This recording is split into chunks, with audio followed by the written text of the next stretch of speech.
afraid to fall? Is the sun afraid to sleep? The ocean's here, the moon's cold. La fin de la saison potagère arrive, il est temps donc de vous montrer un petit peu nos espaces de stockage, comment s'organiser, les pistes d'amélioration aussi. Donc n'hésitez pas en commentaire à partager vos façons de faire à vous, vos corrections, vos petites idées. Et je vous emmène tout de suite dans notre cellier qui est accolé à la cuisine. Donc à l'intérieur ici, on garde plutôt tout ce qui est courge. Vous pouvez pas le mettre dans la cave parce qu'il faut que ce soit beaucoup moins humide et moins froid. Donc là on est à peu près à 17 degrés tout l'hiver. Donc je stocke toutes mes courges ici. Alors l'idéal c'est quand la queue est bien sèche, comme ça par exemple. Mais là comme il a commencé à y avoir des risques de gelée, j'ai été obligée de couper certaines courges qui n'ont pas encore totalement fini d'être mûres. Vous voyez, toutes celles qui ont les queues vertes comme ça. Celle-ci, là il pleut, mais dès demain je vais les ressortir au soleil pour que la queue finisse de bien sécher et pour pouvoir les garder un petit peu plus longtemps, mais c'est bien sûr celle qu'on va consommer le plus rapidement possible. Donc on a vraiment pas mal de courges cette année. Pour les courges, je vous conseille vraiment de tester les variétés et de prendre vraiment que ce qui vous plaît parce que vous allez voir que c'est bien d'avoir des kilos et des kilos de courges, mais il faut pouvoir les écouler et c'est pas si simple. Vous n'allez pas pouvoir écouler tout ça rien que dans de la soupe, même si vous mangez de la soupe tous les jours. Donc nous, on n'est que deux, donc les petits formats de butternut comme ça, c'est l'idéal. Après, quand on est sur des grosses courges comme ça, c'est vraiment difficile à deux. On est obligé d'en congeler une partie si on veut pas gaspiller parce que on n'arrive pas à manger rapidement une courge de cette envergure. Donc du coup, les petits volumes comme ça, c'est pas mal. Notre meilleure courge en termes de goût pour nous, c'est la butternut. On en fait des frites au four et du coup, on en écoule énormément parce qu'en fait, ça remplace pour nous la pomme de terre. Alors pas en apport calorique, hein, mais au niveau goût, ça ressemble vraiment à de la patate douce. La frite de butternut ressemble vraiment à s'y méprendre à une frite de patate douce à notre goût. Donc voilà, c'est comme ça qu'on les écoule, beaucoup en frites. Oui, les courges spaghetti comme ça, quand elles sont immatures, on les consomme comme des courgettes. C'est très très bon aussi. Ça a même un goût un petit peu mieux que la courgette, je trouve. Les courges de ce style-là, les petits potimarrons, tout ça, j'en fais de la soupe parce que c'est des choses qui sont un peu moins bonnes. Les blue bard, je trouve qu'il y a un espèce d'arrière-goût. C'est pas mes préférés, donc on les écoule en soupe avec des petites pommes de terre, des carottes, voilà. Donc ici, c'est le vinaigrier qui est en cours. Il y en a un autre là-bas qui est vide parce que dans une des cruches comme ça, j'ai mis mes épluchures de pommes et là, c'est en train de fermenter pour me refaire mon vinaigre. Donc ça, c'est ma tresse de piment d'Espelette. Donc j'en ai fait 2, je les ai fait sécher à côté de ma fenêtre dehors contre le mur sud en fait, accroché au truc du volet. Ça a très très bien séché. Je pense qu'il y a quand même des variétés de piments qui se prêtent plus au séchage que les autres. Par exemple là, tous mes piments, ils ont hyper bien séché, ils sont vraiment complètement secs. Et là, c'est un piment Lombardie, je crois. Et lui, il est toujours pas sec. Là, j'ai l'impression qu'il n'a pas la même texture en fait. Je sens qu'il reste de l'humidité, alors que celui-là non. Donc celui-là, je l'avais rajouté, c'était vraiment pour faire un test, mais vous voyez qu'il a séché beaucoup moins rapidement que les piments. Donc voilà. Donc ces tresses de piment, ce que je fais, c'est que je les utilise au fur et à mesure quand je fais un plat en sauce par exemple. Et s'il m'en reste l'été prochain quand je fais une nouvelle tresse, c'était le cas cette année, il me restait pratiquement une tresse complète. Du coup, je les décroche et je les mixe au Thermomix pour me faire de la poudre. Et du coup, ensuite, je le mets dans mon truc à épices. Ça permet d'en utiliser un tout petit peu de temps en temps dans un plat sans forcément... Parce que là, en fait, il faut le réhydrater. Sinon, si vous le faites, c'est plutôt dans un plat en sauce, quoi. Ou alors, il faut le réhydrater avant. C'est moins pratique que si c'est directement en poudre. Donc, mon excédent, je le mets en poudre. Et ça va rester là tout l'hiver sous forme de tresse. Ensuite, là, j'ai ma récolte d'échalotes. C'était franchement... une piètre quantité récoltée, mais c'est pas grave, nous ça va pratiquement nous tenir tout l'hiver, hein. Sachant qu'en plus on a la ciboule orientale qui est aussi une sorte d'aliacée, d'oignons, si vous voulez, perpétuels. Donc après, on a toujours un peu d'aliacées qui sont frais dans le jardin. Même l'hiver, il vous reste un petit peu de feuilles, tant que ça gèle pas trop fort, qui ont un goût un peu d'oignon. Donc après, c'est vrai qu'on n'en consomme pas énormément. Donc ça suffira. Ça a été vraiment catastrophique chez nous avec l'humidité pour tout ce qui est oignon et ail. Il y en a la moitié qui a pourri et l'autre moitié qui est montée en fleurs. Et puis ça, c'est les seuls qui ont été beaux. Et puis par contre, l'échalote, c'était un petit peu mieux, mais on n'avait pas planté beaucoup, donc on a eu que ça. Ensuite, ici, on a le légumier. Donc ça, je vous l'ai déjà montré. L'intérêt, en fait, c'est ça. C'est cette partie grillagée qui va empêcher tout ce qui est petits moucherons de venir et de se poser sur vos fruits et légumes, puisqu'en fait, c'est ça aussi qui apporte beaucoup de moisissures et de choses comme ça. Et ça va faire que vos trucs ils vont pourrir beaucoup plus vite, en fait, quand ils sont à l'extérieur que quand ils sont à l'intérieur, protégés des mouches, etc. Donc, je vous conseille vraiment de faire le maximum de vos espaces de stockage pour le frais avec un grillage comme ça. Là, on va essayer aussi de modifier ce placard parce que la porte est cassée pour mettre un devant que en grillage et pouvoir stocker plein de choses dessous. Parce que là, franchement, toutes les courges, je les ai mis parce que j'en avais plein, il fallait bien que je les mette en quelque part. Mais je pense que les autres années, ça va évoluer pour que vraiment tout soit couvert et que les petits moucherons et qu'il n'y ait aucune bestiole en fait qui puisse aller dessus, amener des spores. Alors là-dedans, qu'est-ce qu'on a? Donc ici, donc ça c'est mes petits pains de cire que je me sers par exemple soit pour la cosmétique, soit pour faire des choses comme ça. Je l'ai mis ici parce qu'à l'air libre, ça peut attirer les mites de la cire. Donc je les mets là-dedans. Ça, on a un petit peu d'ail. La seule ail qui a marché, c'est l'ail éléphant. L'ail classique n'a pas marché. Là, c'est quelques oignons et échalotes que j'avais pas tressés parce que je les ai trouvés après ma récolte, en fait, en replantant un truc. J'avais vu que j'en avais oublié. Et ici, c'est la fin de ma récolte de patates douces qui a été bien rongée quand même par les petits rongeurs. Donc c'est un tiers en fait de la récolte totale que j'ai fait, le reste a été tout rongé. Franchement, j'ai pas beaucoup de problèmes de rongeurs, les seuls que j'ai c'est avec les pieds d'artichaut et les patates douces. Et puis là-bas au fond on a un petit peu de maïs, le peu que j'ai récolté. Ensuite ici il n'y a pas grand chose, tout au fond c'est du millet que j'ai pas encore décortiqué, je sais même pas comment je vais faire d'ailleurs.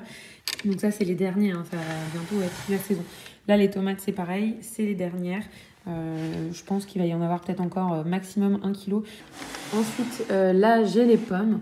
Alors les pommes normalement c'est dans la cave, hein, vous le verrez. Mais ici c'est soit les pommes qui étaient un peu abîmées sur l'arbre ou qui étaient pas terribles. Celles-là elles se conservent moins. Hop. Celles-là, elles avaient eu quelques petites taches, hein, ça les avait un peu abîmées, puis elles sont un peu, tu vois, de format un peu, on va dire, mal fait, quoi. Donc, du coup, je les ai mises là pour les consommer en premier. Et là-bas, c'est des golden et des jauna gold, en fait, en les cueillant, la queue n'est pas restée. Vous voyez, ça se conserve mieux quand vous gardez la queue. Et là-bas, la queue n'est pas venue, donc je vais les consommer en premier. En priorité, elles vont s'abîmer plus vite que celles qui sont dans la cave avec la queue. Et en plus, celles-là, on va vite les utiliser parce qu'en théorie, c'est pas très bien en fait de mettre les pommes dans votre légumier parce que ça va dégager beaucoup d'éthylène et ça va faire mûrir plus vite vos autres fruits. Nous, on n'a pas besoin en fait qu'ils mûrissent plus vite parce que quand on les ramasse, ils sont déjà à peu près mûrs. Au contraire, ce qu'on a envie dans le légumier, c'est que leur évolution se retarde le plus possible. Mais bon, là, faut qu'on pense à les manger, donc je les ai rangés là. Ici aussi, les dernières courgettes, il n'y en a que 3, c'est la fin. Là, c'est vraiment la fin. Et je pense qu'on n'en aura plus du tout. Et en bas, c'est les châtaignes qu'on n'a pas fini d'éplucher. On épluche au fur et à mesure. Et là, on en avait marre. Donc, on les a mises ici pour l'instant. Mais c'est pas leur place habituelle. Donc là, on se retrouve dans la cave. Je pense que vous verrez pas très bien parce qu'il fait très sombre. Et là, pourtant, j'ai laissé la porte ouverte. C'est important qu'une cave soit sombre. La seule source de lumière, c'est ce petit trou que vous voyez ici, qui sert en fait à la ventilation de la cave. Cette cave, elle est en 2 parties. Il y a ce tunnel-là plus un autre tunnel juste à côté où on stocke pas parce que par contre, il y a trop de lumière là-bas. Par contre, j'hiverne tous mes citronniers.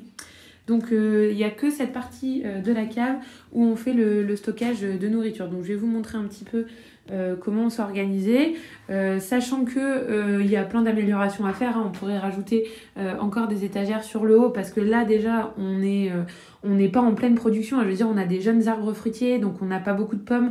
J'ai racheté des golden en plus qu'on a été cueillir au verger d'à côté, mais sinon on n'a encore pas énormément de fruits, en tout cas pas assez comparé à ce qu'on a prévu en termes de plantation et ce qu'il nous faudrait en termes d'apport de nourriture.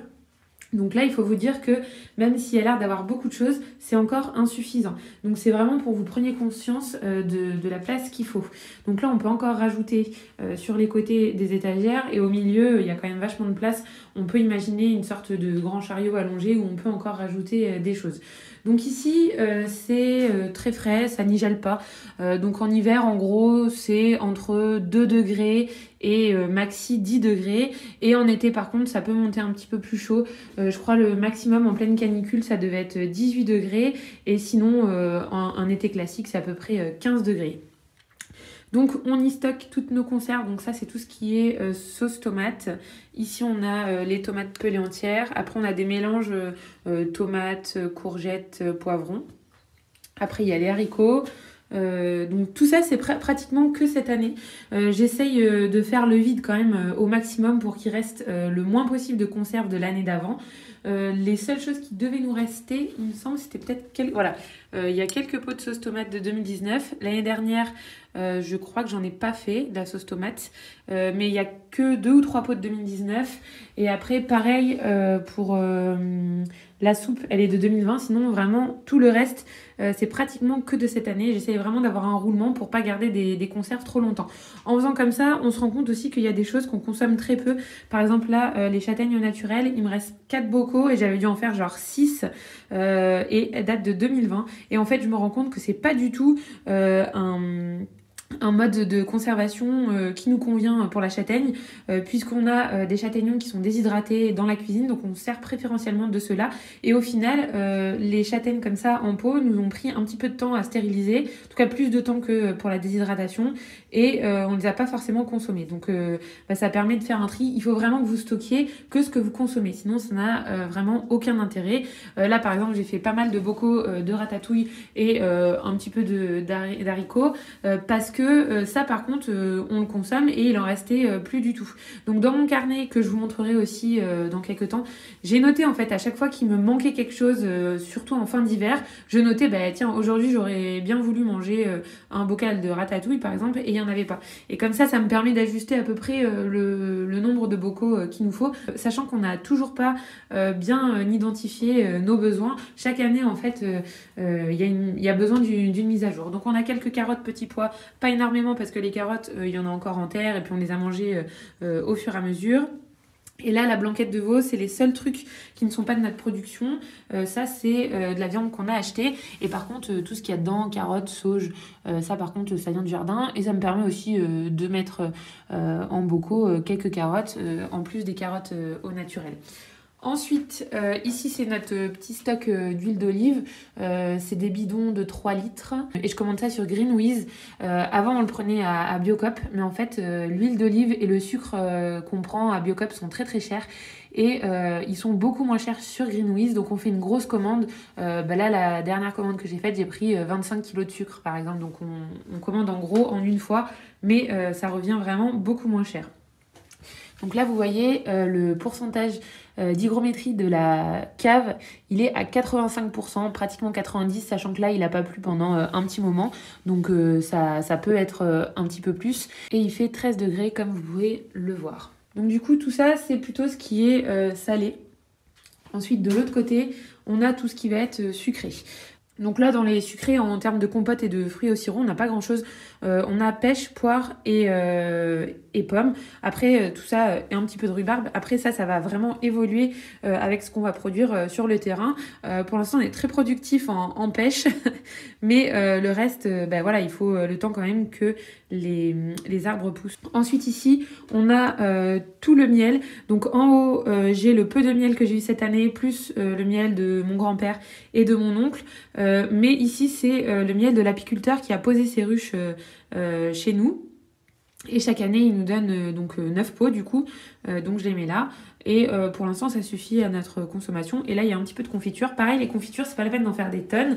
Faites par rapport à ce que vous consommez. Nous, on n'en consomme pas non plus des tonnes et des tonnes. Donc ça, par exemple, ça suffit largement pour l'année. Et il y a même de quoi en donner à la famille si besoin. Voilà, on consomme moins de confiture que de compote, par exemple. Donc il faut vraiment que vous adaptiez ce que vous conservez à ce que vous consommez. Ça sert à rien de faire 60 pots de confiture si vous en mangez que 10 dans l'année, parce que ça va rester, et après quand vous allez faire l'année suivante vos nouvelles confitures, vous n'allez pas avoir envie de manger les confitures qui datent de 2 ou 3 ans. Hein. Donc ensuite ici, c'est les pommes. J'en ai aussi là, parce que je suis en train de faire un test.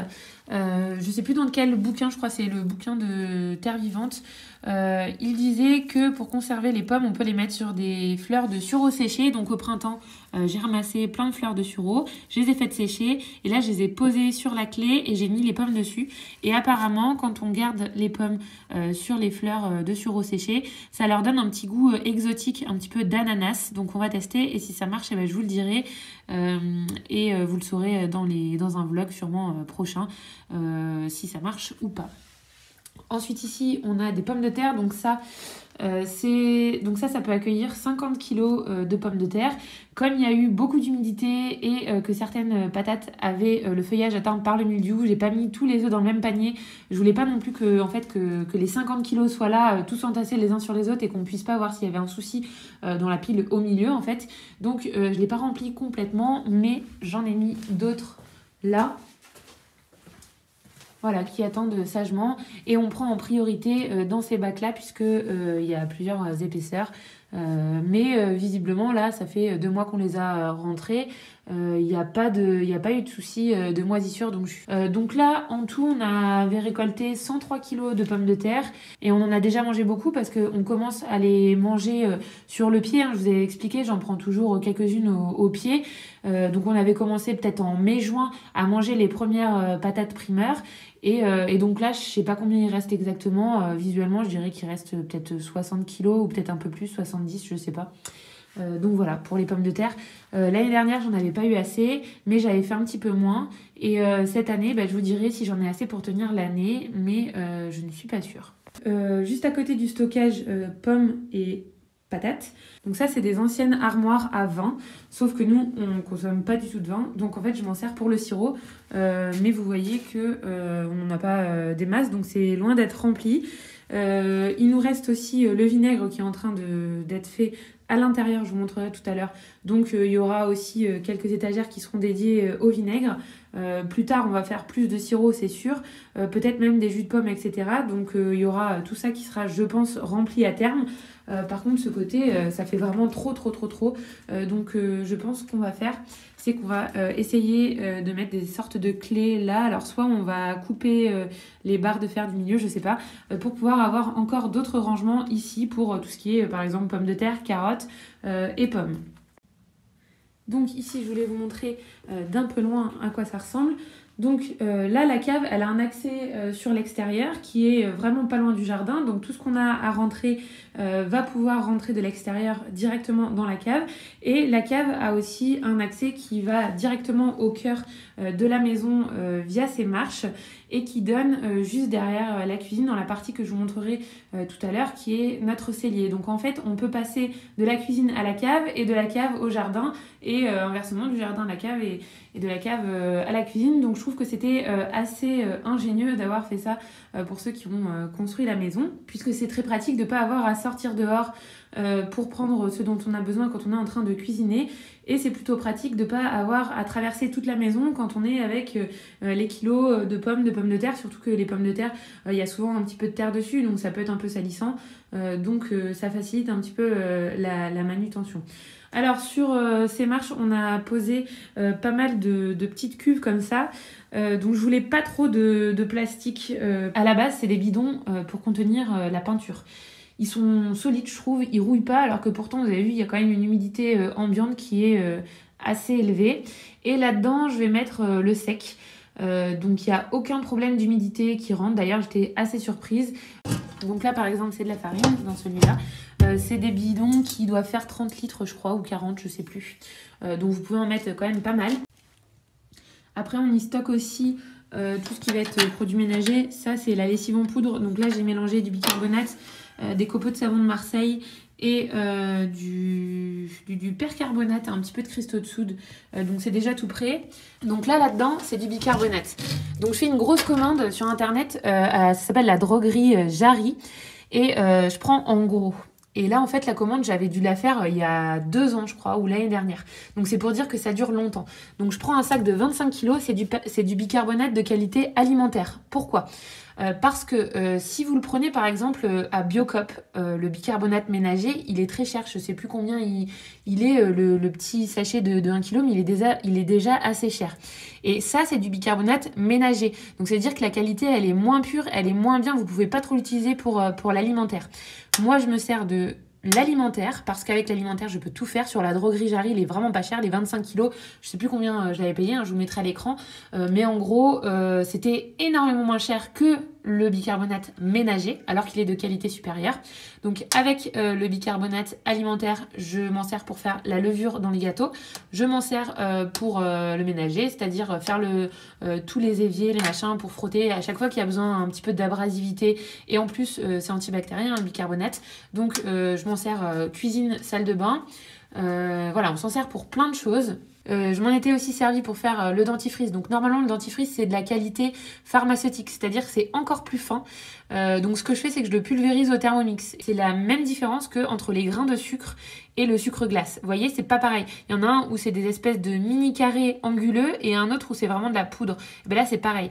Je prends mon bicarbonate alimentaire, donc qui est un peu abrasif, je le passe au Thermomix, il devient une poudre très très très très très très fine, et là vous pouvez l'utiliser pour des choses qui nécessitent un poli plus doux, donc par exemple pour le brossage des dents, et puis pour plein d'autres choses qui risqueraient d'être rayées. Toujours sur la droguerie Jarry, il faut que je vous montre aussi un autre truc. Donc ça c'est un bidon d'acide acétique mais pur. Et le vinaigre, je crois que c'est une solution d'acide acétique à 5%. Le bidon, je ne sais plus combien je l'ai payé, mais il fait 20 litres. Et du coup, il revient vraiment pas cher, puisqu'après, vous faites votre dilution. Alors par contre, vous le faites à l'extérieur et avec un masque, parce que ça prend vraiment à la gorge, hein. C'est très très fort.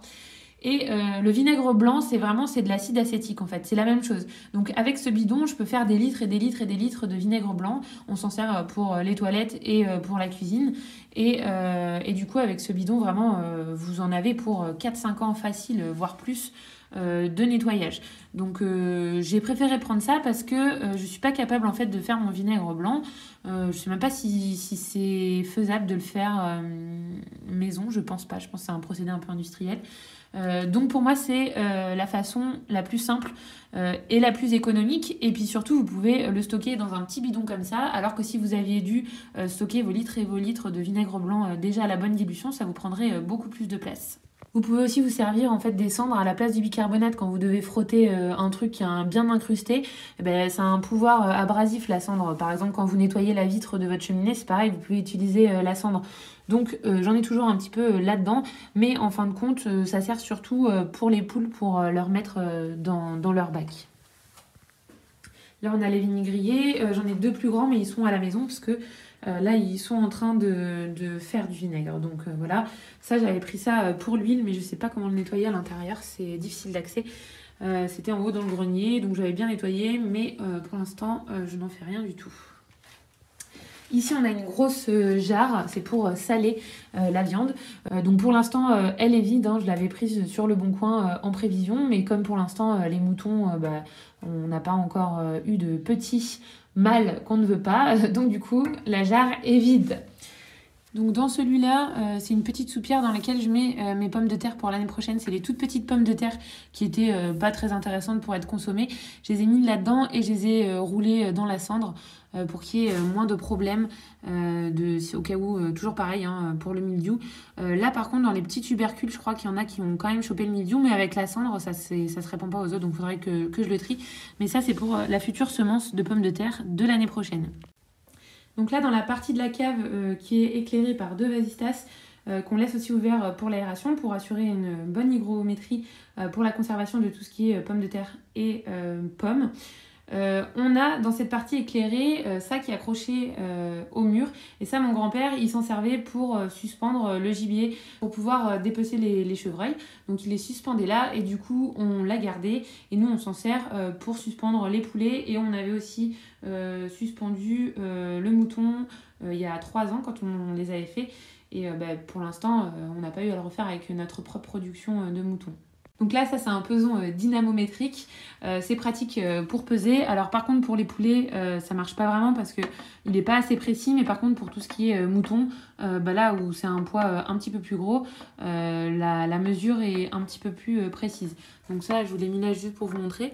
Mais sinon, on le range ici, à sa place. Voilà. Je suis tout en haut là, de la cave. Donc quand on monte, on est juste à côté de la cuisine qui est en fait derrière.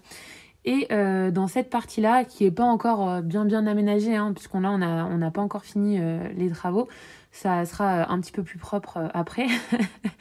Mais en gros, ici, on a une température qui est un petit peu plus stable que dans la cave. Elle est en moyenne entre 12 et maximum 14 degrés. Donc cette partie-là, je voulais m'en servir pour l'affinage des fromages. C'est pour ça que j'ai mis le petit truc à fromage ici. Mais je pense que toute cette partie-là sera aménagée avec un petit grillage comme ça. Parce que là, il y a des souris qui accèdent à la cave. Enfin, en tout cas, elles le peuvent. Donc j'ai pas trop envie qu'elles farfouillent partout, qu'il y ait des mouches et des larves. Donc dans cette partie-là, ça sera vraiment juste pour le fromage. Et comme en fait, cette partie est vraiment au cœur de la maison, elle est vraiment très stable comparée au bas de la cave qui est quand même avec le petit trou que je vous ai montré, qui est en contact avec l'air direct extérieur. Eh bien, les températures fluctuent un petit peu plus. Ici, pas du tout. Ça reste vraiment à peu près entre 12 et 14 degrés maximum. Donc, c'est plutôt bien pour tout ce qui est affinage.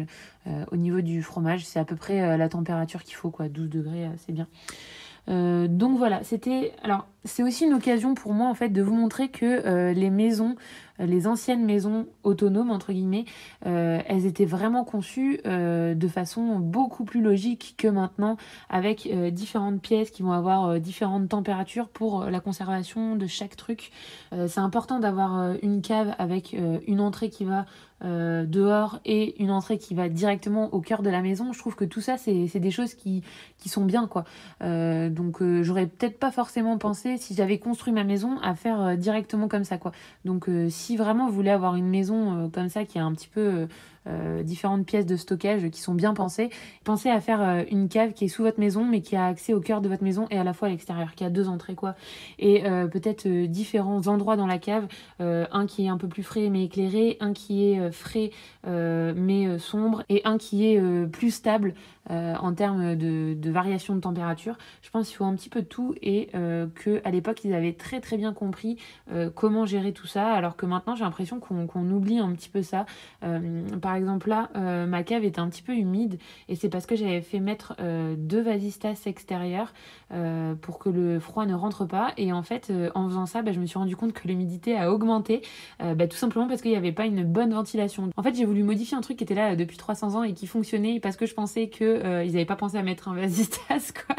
Et en fait pas du tout, c'était vraiment calculé pour faire une bonne aération, et depuis que j'ai laissé ouvert le vasistas, ça va beaucoup mieux.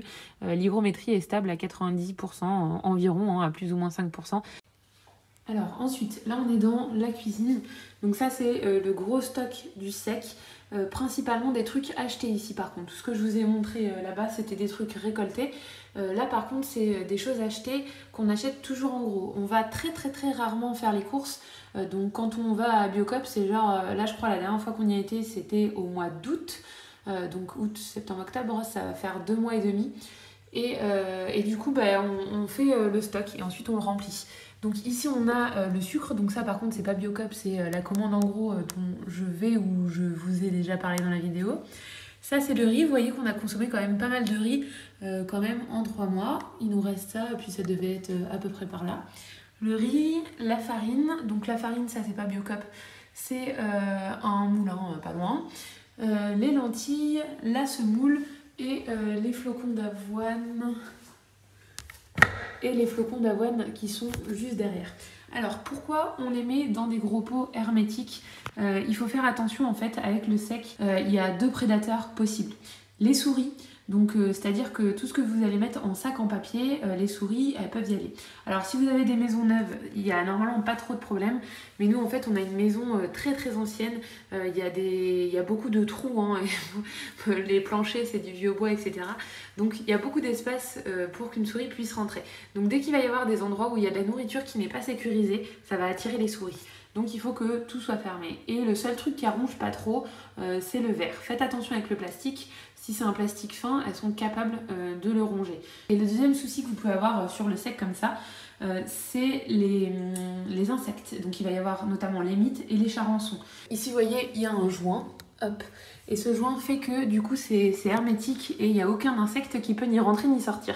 Donc si vous avez un lot qui est contaminé, les insectes sont dedans et ne vont pas contaminer le reste. Alors ça c'est les stocks, on va dire gros stocks, mais entre guillemets qu'on utilise sur le coup. Dans la cave, je vous ai montré qu'il y a du sec dans les bidons.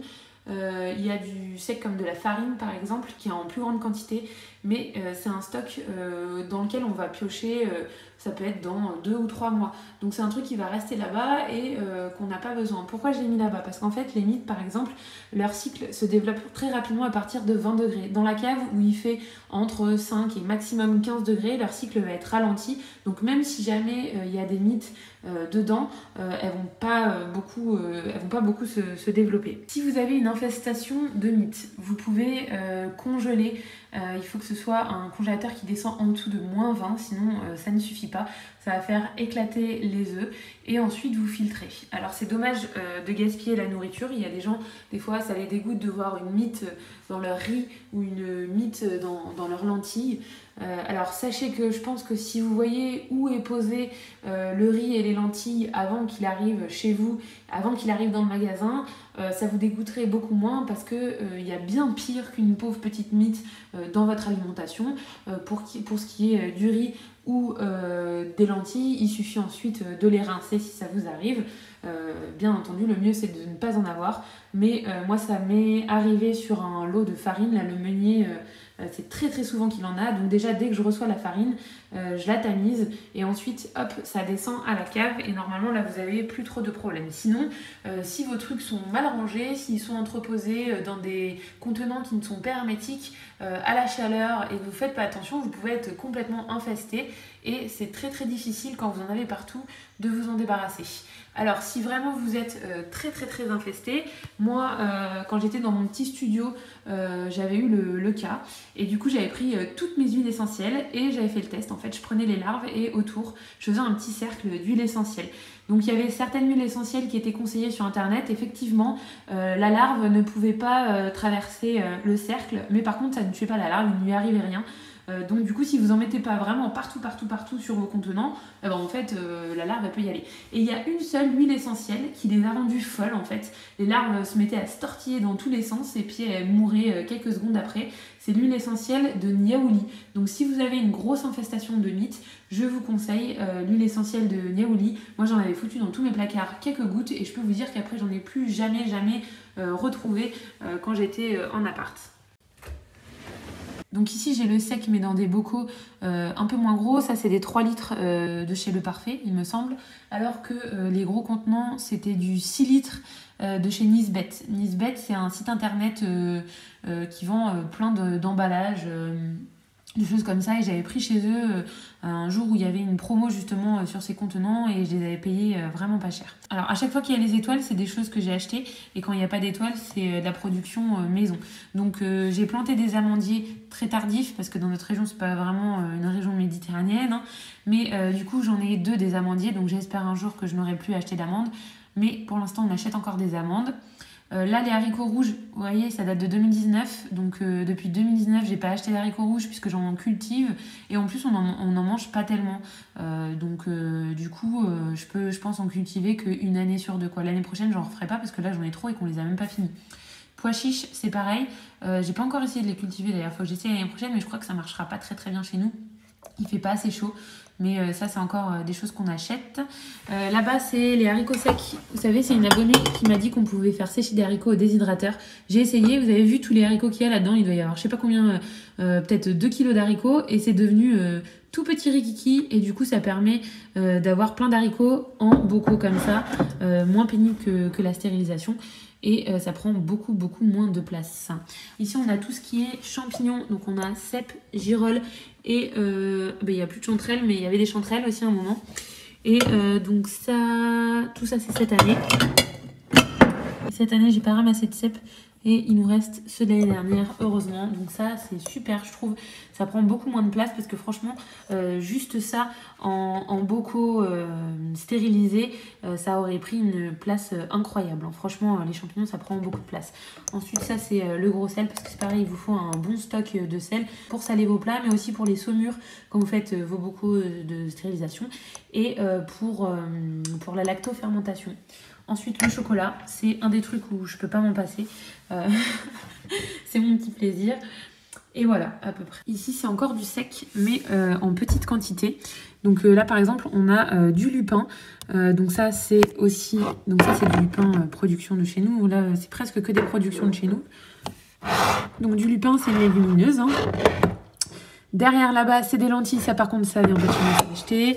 Tout au fond, là-bas, c'est les haricots rouges variété Montezuma que vous pouvez semer, je crois, à partir de début avril. Vous pouvez les semer bien avant les autres. Donc ceux-là, ils sont pas mal. Vous voyez qu'on n'en a pas mangé beaucoup, hein, parce que je n'avais pas récolté un truc de fou. Hein, ça devait être le pot complet, quoi. Et j'en ai encore plein. Donc ça, c'est pas un mets dont on raffole et qu'on va manger très souvent. C'est pour ça que je vous dis vraiment, essayez de faire que ce que vous aimez et que vous consommez. Et le fait de conserver tout ça, vous vous rendez bien compte, justement, de ce que vous utilisez et ce que vous n'utilisez pas. Ça, c'est des haricots secs, haricots coco Borlotto. Pareil, j'en ai pas récolté beaucoup, c'était pour ma semence. Mais on n'a même pas mangé le peu qu'on a récolté. Ensuite ici, c'est le miel.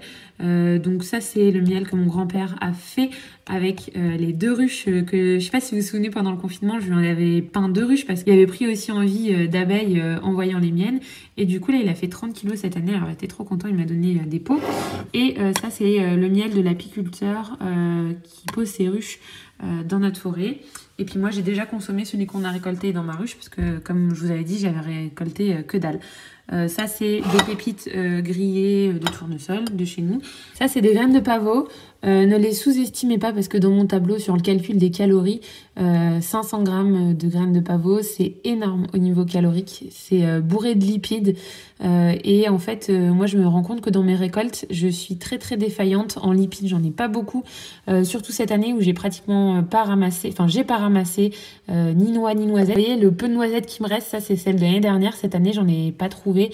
Et pareil, pas de noix, donc pas de lipides cette année, à part ces petites graines de pavot et les lipides animaux avec les œufs et les poules. Donc vous voyez que ces petites graines, elles payent pas de mine, mais elles servent bien. Donc là, on a un reste de chanterelles. Et puis après, là, c'est que du sec acheté, farine, sucre, voilà. En plus petits pots que les gros pots là-bas. Et ça, c'est le piment que je vous ai montré tout à l'heure dans la tresse. Une fois mixé, et ben, ça donne ça. Voilà, après, vous pouvez le mettre dans vos plats. Là-bas, c'est des tomates séchées, déshydratées, que j'ai mis dans l'huile d'olive. Et ça, c'est des baies de sureau déshydratées. Et ensuite, ça, c'est du safran que je ramasse dans mon jardin. Ensuite, je le mets dedans. Il faut le faire sécher à 40 degrés. Voilà. Après, j'ai des jarres comme ça, je vous en ai déjà parlé, c'est des jarres à joint hydraulique. Donc en fait, vous mettez de l'eau dans le contour et du coup, ça devient hermétique. Les gaz peuvent en sortir. Quand il y a de la fermentation, ça sort. Mais par contre, les gaz ne peuvent pas rentrer parce qu'ils ne peuvent pas traverser l'eau dans ce sens. Donc le truc est plus ou moins hermétique dans un sens, on va dire. Et donc je m'en sers pour la lactofermentation. À l'intérieur, là, il y a du chou. Il doit y avoir peut-être 3 kg de chou râpé que je mets dedans avec la saumure. Et je vous ai déjà fait une vidéo de toute façon sur le sujet. Et tranquillement, ça fait ma choucroute. Une fois qu'elle est prête au bout de 3-4 semaines, et ben après vous pouvez vous en servir. Vous ouvrez et vous vous servez dedans en fait. Et vous le refermez. Donc en fait là, ça conserve mes choux. Et j'en ai 2. Alors celle-là, Donc celle-ci elle fait que 3 litres et j'en ai 2 grandes qui font 10 litres, donc vous pouvez en loger beaucoup plus. Mais pour l'instant on a laissé les choux en fait dans le jardin. On en a récolté que 3 kilos pour faire la choucroute là quoi. Et bien sûr j'essaye de laisser le maximum au potager parce qu'il n'y a rien qui conserve mieux que de ne pas récolter s'il peut rester dehors. Donc il y a encore plein de choux qui sont dehors, il y a encore quelques carottes, des poireaux et j'ai planté pas mal de choses d'hiver comme des salades, des chicorées, donc que ce soit dans les châssis, dans la serre ou en pleine terre.